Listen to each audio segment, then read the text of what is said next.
Hello. That's really scary. I'm here to tell you a ghost story. Nope, can't do it. Okay, just kidding. I can't do it like that. Hello and welcome back. If you don't know me, my name is Megan. I'm here to tell you a ghost story, and I'm doing it here in my bathroom, the scariest room I can find. That's a different ghost story. I'll tell you that one later. I wanted to tell you this story that happened recently to me, and it was really crazy. Well, I thought it was really crazy, and I hope you do too, because it's... Anyway, let's get into it. So for the Halloween season that just passed, I worked at a haunted house that also happened to be haunted, like for real. I do believe in the supernatural to some extent. And this was probably one of the craziest things that's ever happened to me. So I technically have four little stories to tell you really fast. 3 little stories and then 1 story. So I worked in multiple rooms throughout my time there, depending on the night, depending on how many people we had in the haunt. I would work different places, but my original room, the first room I ever worked in, was this bathroom scene. And at some point during the night, I started hearing this knocking on the wall. And honestly, I just thought it was... whoever was in the room next to me. Hello, focus. Focus on me. There I am, I'm back. Cool. And I just thought it was the person next to me, but I realized later on in the season that there wasn't anyone next to me, because where I was hearing the knocking, there was an empty room that we weren't using that year at all, so there was no way that somebody was in there. This was a very distinct, different kinds of knocks. It wasn't just the same thing every single time. It was lots of different variations. And because I'm a good person, I guess, or something, a lot of times when I heard the knocking, if I had time before a customer came in, I would run over and knock back. And it was sort of like a back and forth sort of a thing. So that's ghost story number 1. Number 2, also sometime during the year, I worked in this maze. In this maze, I already knew going in that there was 2 ghosts. They're sort of like some of the bigger ghosts in the haunt. They called them the Dark Man and Sparkles. And she's kind of having a fit.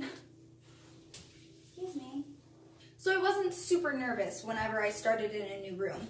However, this room is kind of creepy. They call it the graffiti maze because there's, graffiti all over the walls. So they have like faces and figures and eyes and skulls. So it's a little bit creepy just for starters. I mean, it's a haunted house, everything's creepy, but that room specifically for me was kind of creepy. So when I first started in that room, I had probably the worst anxiety I've ever had in my life. What, baby? What? Good baby, no one's paying attention to you. Stop chewing on me. In this room, I probably had the worst anxiety I've ever had in my life. Like shaking, beating heart, like all the stuff. Like I was really worried that I was going to have to leave. I was really worried that I was going to have to ask to be moved, which I didn't want to do because I really wanted to work in that room. It was a really cool room. I started out in this room, and just before the first couple people started coming in, I just started talking to the ghosts because I knew that they were there. Just because I know for me, when I get nervous, I want somebody to talk to.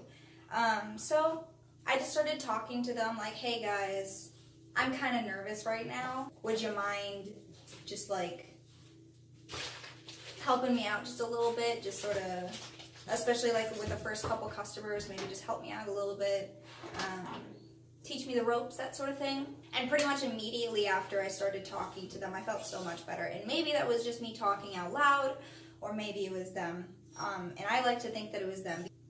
So yeah, that was ghost story number 2. Mini ghost story. Excuse me, ma'am. What?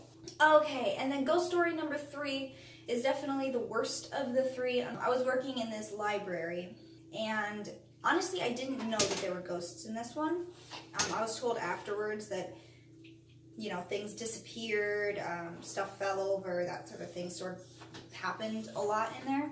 So I never introduced myself, I never talked, I didn't just, because I really enjoyed that room working in it, but I didn't introduce myself to any of the spirits, which I think was my problem, honestly.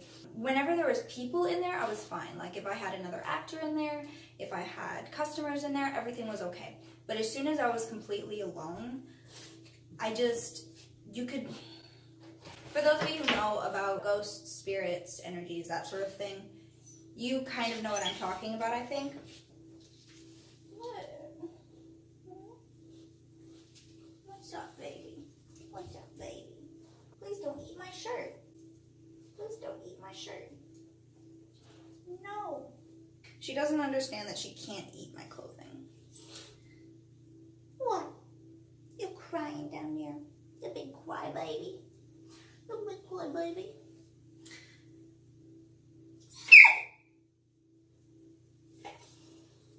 I hope you understand that's the noise coming out of this. This giant puppy is making that high-pitched squeaking noise. You would think that it would be like a hello. Hello. It would be like a little tiny bitty dog, but it's not. It's just oh, Ellie.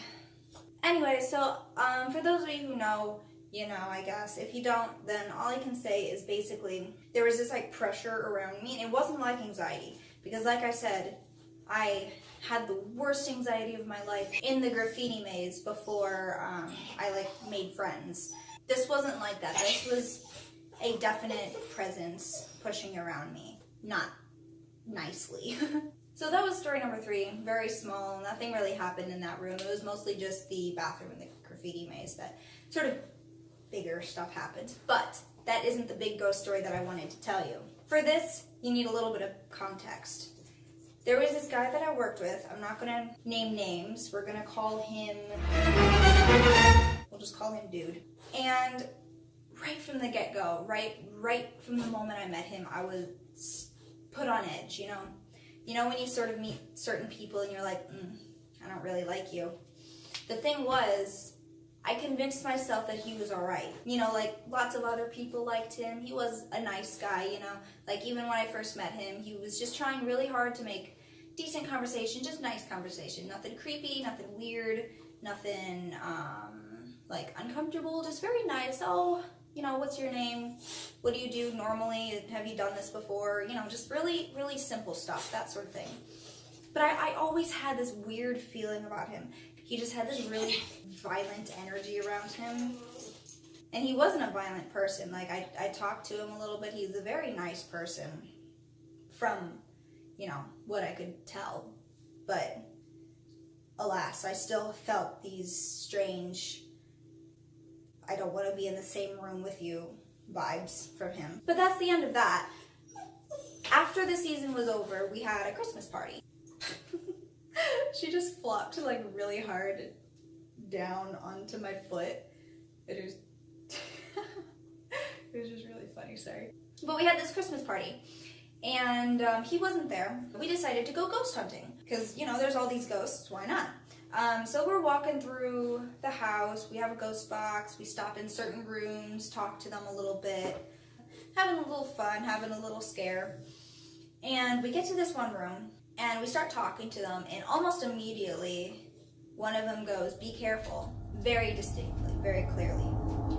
Where some things are a little bit unclear, but this was very distinctly, everyone agreed, they said, "Be careful." And so somebody asked, "Be careful of what?" And very clearly again, almost immediately, they go, "Dude."